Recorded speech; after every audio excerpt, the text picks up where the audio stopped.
like to share with you how you format your text and your headings in Microsoft Word using the style feature in Word. I often see that students start formatting their documents in the very end of their writing process, and then it's quite a lot of work. And this should help you do it with a lot less work at the beginning, and then let Word do most of the work for you. So in most cases, we start with a blank sheet of paper or a blank document as you see it here. And this is also where formatting should start.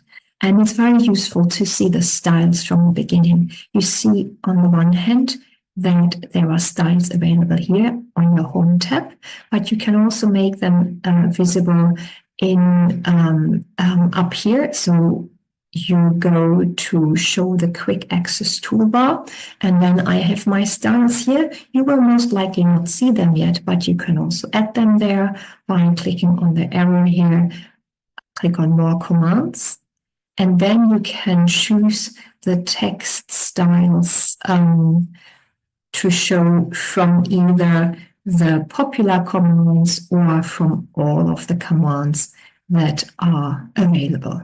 And you choose them, you choose the one with 2 A's and the one with the A and the paintbrush, and then you add them from the left and move them to the right and click OK. And then you also have your quick access toolbar here with the styles. And that one, what I do, you can work with the one with the paintbrush that gives you the styles that you use most commonly that are available.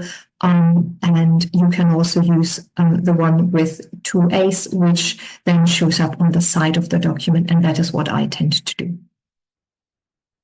What is also useful is that you show your heading, so that helps you navigate easy in the document. And rather than being on the Home button, you go to View and you add the navigation pane here. And then you also see it comes up here and it shows the headings. Of course, it doesn't show any headings yet because we don't have any headings, not even any text in our document.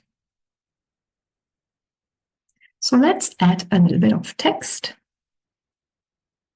Here I have added the title of a paper. Actually, it's the title of a true paper of ours. And you see the reference at the bottom here. It has not all of the headings, but a couple of them. It has introduction and background methods with a couple of subheading on the methods, and then not yet much detail on results, discussion, and conclusions. And what we want to do is we want to format these as headings and as text rather than having it all formatted as normal, which is not as consistent. The reason why we want to do this is that some bits of text have specific formatting. So maybe the text is different from the quote, but we use quotes again and again. So we want to give them a specific style. We also want to give the headings a specific style so that whenever there is a quote, it looks the same. Whenever there is main text, it looks the same. And doing it manually is really not the best idea. So you can start by assigning these headings, but rather than doing this, I recommend you start by producing all of the styles that you want to produce, or at least the ones where you are sure you will use them. And we know we will need main text, so formatted text, and we will also need the formatting for quotes. Maybe if you know you will use a lot of quotes in your paper. So we will add 2 new styles first. We have the headings already here, and then we will add a new style here on A+, new style, and we want to call it formatted text. It applies to the entire paragraph. That's quite neat because then if you make changes, they always apply to the entire paragraph, and it's a lot faster to change something. The style is based on normal, and then an important one is here, the style for the following paragraph. You might also see that normal is selected, but that's usually not the best choice. If we want to have one paragraph as formatted text, very likely we want to have the next one formatted in the same style as well. So we're going to select formatted text. Here we have the font, we have the font size, etc. We keep all of this the same for the moment, and we click OK. And we have our new formatted text. We also want to create a quote, and we can add quote here, so it's formatted quote. Again, for the paragraph, it's based on formatted text. And then for the next paragraph, because we don't tend to have one quote after the other, but we rather have a quote followed by normal text, the style for the following paragraph would be formatted text. And here we change the format.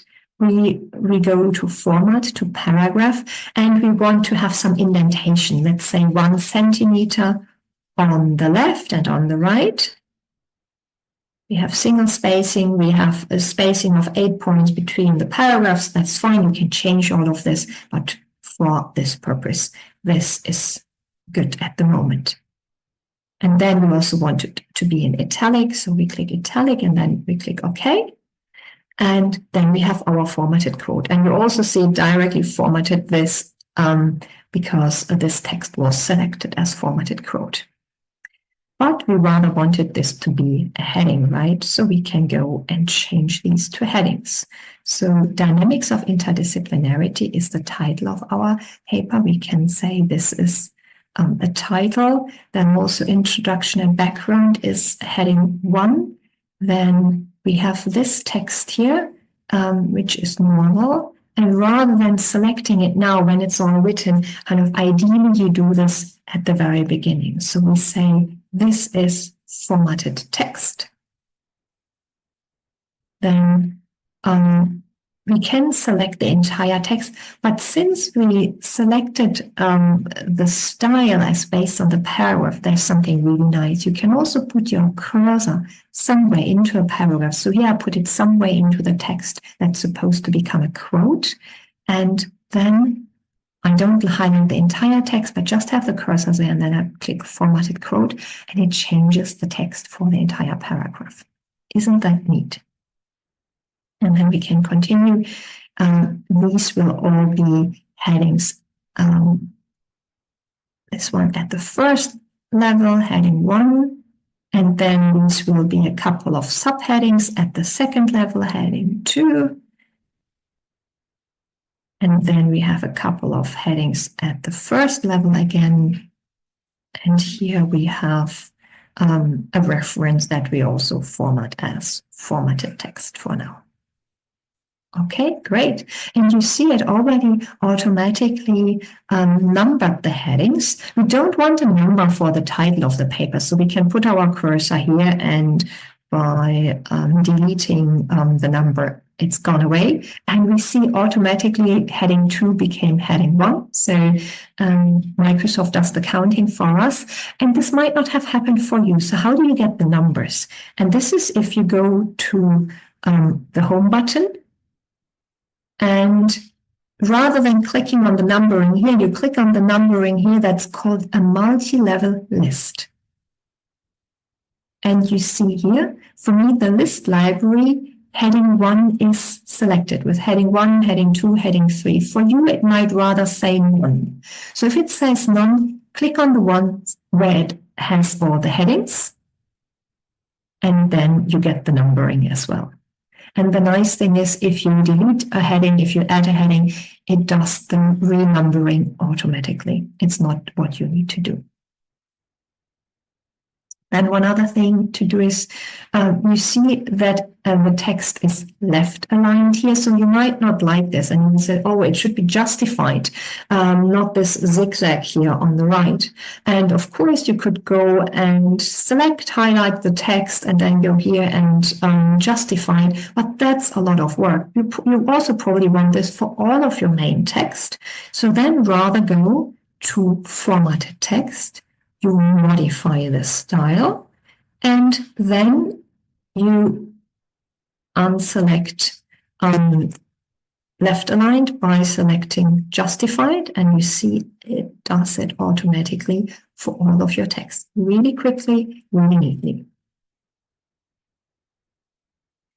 And you also see, because we created all those headings, you now also see them in the navigation pane. And now we just have a very short document where we can probably quickly navigate in the document itself. If you have a longer document and you want, for example, you want to jump from the introduction then to the conclusion, it's really nice if you do the navigation via the navigation pane here.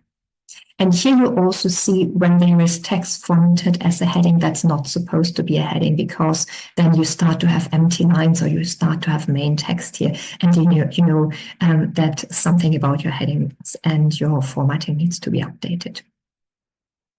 So I hope this was useful, and I wish you best of luck with your paper writing projects, whatever project that is.